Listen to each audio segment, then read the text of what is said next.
in heaven, heaven is the economy of the kingdom. We have got the kingdom, which is the country of God.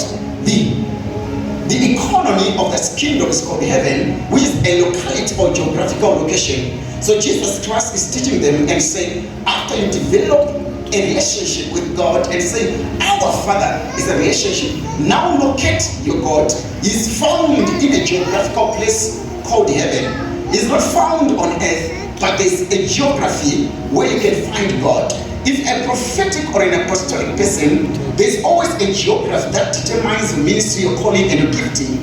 Every gift is governed by geography. If you're a worshiper, there's geography that governs your worship. So he's saying, say, who is in heaven? Why heaven? Because number one, is a perfect and a beauty place. Heaven. Our source is the word of Christ as humanity is not on earth, our source. That's why I always tell you that regardless of inflation and recession, we are not subjected under the economy that is subjected other people in South Africa. We are not subjected by the currency of South Africa while we are in South Africa. Why? Because we belong to a different economy, which is a heavenly economy. We belong to an economy that is ever supplying, an economy that is limitless, which is a heavenly economy. Which means when there is global warming around the world, in heaven there is no global warming. If there is depreciation of currencies, in heaven there is no depreciation. So number one, our Father is in heaven, which means if my Father is in heaven as an inheritor or a beneficiary of the heavenly blessings, I must not be subjected under demonic auspices. Why? Because I know where I'm coming from. I know who I believed. I know the rules that I play under. You don't play with the rules that others are playing with. There is a different set of rules that governs my life. Isaac planted in an arid place in Gerar. The Bible says he harvested 100-fold, but the place was arid. The place was dry. The place was a desert-like. His father Abraham, the man of the promise and covenant, could not survive in Gerar. He had to leave Gerar and go to Egypt. But God said, you are a different generation.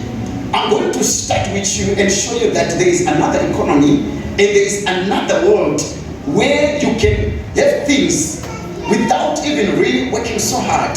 The Bible says, you planted and harvested. I prophesy in this place that you are going to put one and you get 4.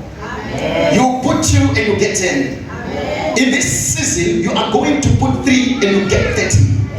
You know, with God, there's no addition, there's multiplication.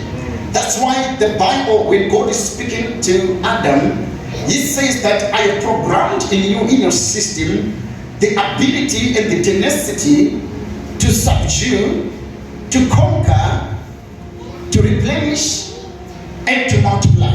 So there is a multiplier effect in your system that if you hold one thing in your hand, God multiplies that thing into 1 billion.